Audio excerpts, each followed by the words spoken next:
ብዙዎች እንዳለውና እንደተሰጠው ችሎታ አቅሙን ገና ያላሳየ የብዙ ታለንቶች ባለቤት ነው ይሉታል።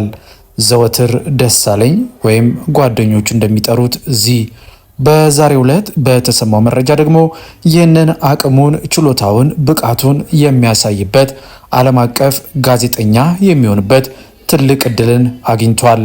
በዚህም በአርትስ ቲቪ ወይም በአርትስ ቴሌቪዥን እጅግ ዳጎስ ባለ ክፍያ መቀላቀሉ የታወቀ ሲሆን በዚህም ብዙ አድናቂዎቹ እንኳን ደስ ያለ፣ ከዚህ በላይ የሚገባ ምርጥ ፕሮግራም አቅራቢ ነው እያሉ ደስታቸውን እየገለጹለት ይገኛሉ። ለመሆኑ ዘወትር ደሳለኝ በምን ያህል ክፍያ አርትስ ቲቪን ተቀላቀለ? የሚሰራው በምን ዘርፍ ላይ ነው? አርትስ ቲቪስ በይፋ የላከለት መልእክት ምንድን ነው?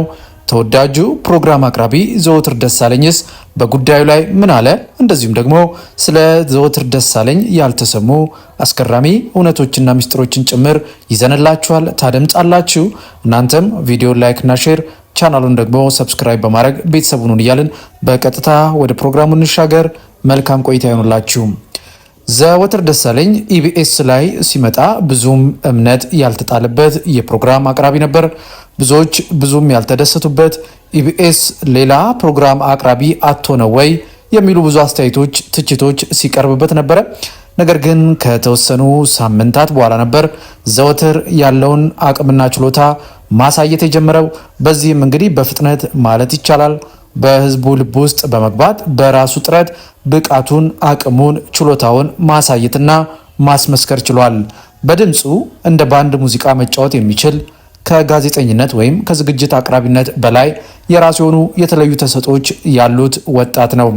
በነገራችን ላይ ይህ ብዙ ህልም ያለው ብዙ ተስፋ የሚጣልበት ወጣት እድገቱ ከወደ እስራኤል ሀገር እንደመሆኑ ከአማርኛና ከእንግሊዝኛ በተጨማሪ የዕብራይስጥ ቋንቋን በደንብ አቀላጥፎ መናገር የሚችል ወጣት ነው።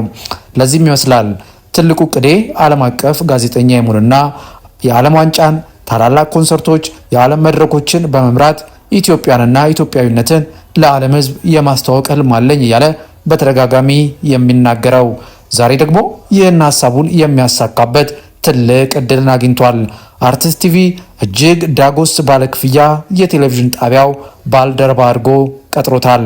በዚህም የቴሌቪዥን ጣቢያው በገጹ ላይ እንዳሳወቀው እንዲህ የሚል መልእክትን አጋርቷል። አስደሳች ዜና በሚል የሚጀምረው መልእክቱ ዘወትር ደሳለኝ በአርትስ ቲቪ ወይም አርትስ ፕላስን ተቀላቅሏል። ዘወትር ደሳለኝ የአፍሪካን ድምፅ በዓለም አቀፍ መድረክ ላይ ለማጉላት የተዘጋጀ ዓለም አቀፍ የዲፕሎማሲ ፖድካስት ለመምራትና ለማስተናገድ ከኛ ጋር ተቀላቅሏል። በዚህም እጅግ ደስ ይለናል። መልካም የስራ ጊዜን እንመኝለታለን የሚል መልእክት እንግዲህ አርትስ ቴሌቪዥን በተለያዩ ማህበራዊ ገጾቹ ላይ በይፋ አስፍሯል። በዚህም እጅግ ብዙዎች ለቦታው የሚመጥን ሰው አገኛችሁ፣ ዘወትር ደሳለኝ ከዚህ በላይ ይገባዋል እያሉ ሀሳባቸውና ደስታቸውን እየገለጹለት ይገኛሉ።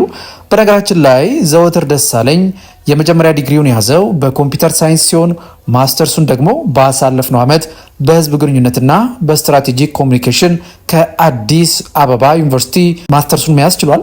ከኢቢኤስ ጋርም ከተለያየ በኋላ እንግዲህ ከሚዲያ ርቆ የቆየው ዘወትር በተለይ ብዙዎች እንግዲህ ከኢቢኤስ የለቀቀው እንዲህ ነው እንዲያ ነው እያሉ ሀሳብ ቢሰጡም ነገር ግን ከኢቢኤስ የለቀቀው ብዙዎች እንደሚሉት ወይም ብዙዎች እንደገመቱት ከኢቢኤስ ባለስልጣናት፣ ከኢቢኤስ አመራሮች ወይም ከኢቢኤስ ጋር ከሚሰሩ ጋዜጠኞች መካከል ቅራኔ ተፈጥሮ ሳይሆን እሱ እንዳልናችሁ ከሀገር ውጭ ትልልቅ መድረኮችን ለመምራት የሚያስችለውን ውል መፈረም ስለሚፈልግ ለዛም እየተዘጋጀ እንደነበረ ራሱም ገልጿል።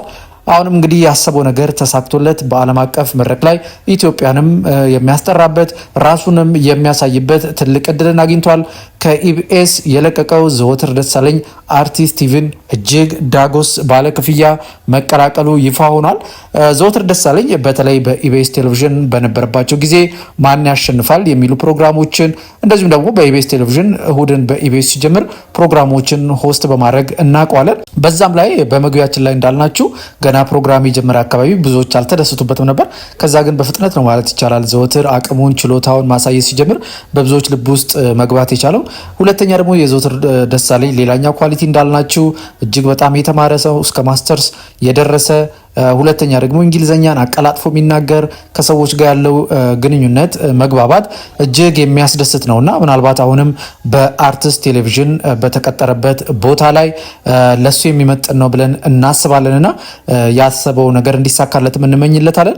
ከዚህ ጋር ተያይዘው ብዙዎች ምን ያህል ነው ክፍያው ዘወትር እያሉ ብዙዎች ሲጠይቁም ተመልክተናል።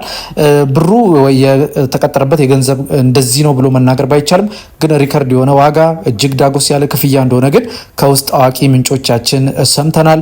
በዚህ አጋጣሚ ዘወትር ደስ አለኝ፣ እንኳን ደስ አለ፣ ዘወትር ደስ ይበል ማለት እንፈልጋለን።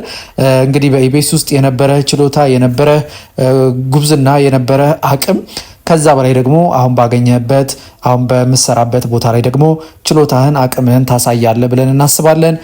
እኛም እንግዲህ ሁሌ ከጎንነን እናበረታታለን ማለት እንፈልጋለን።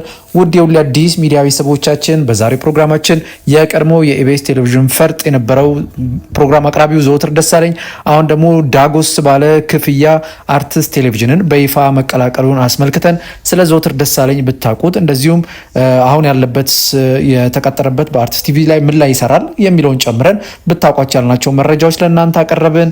በፕሮግራማችን ላይ ያላችሁን ማንኛውንም ሀሳብና አስተያየት ልሰጡን ትችላላችሁ። እኛም እናንተ ብትሰሟቸው ብታውቋቸው ያልናቸውን በመዝናኛው ዘርፍ የተፈጠሩ አዳዲስ ጉዳዮችን ወደ እናንተ ማቅረባችን እንቀጥላለን።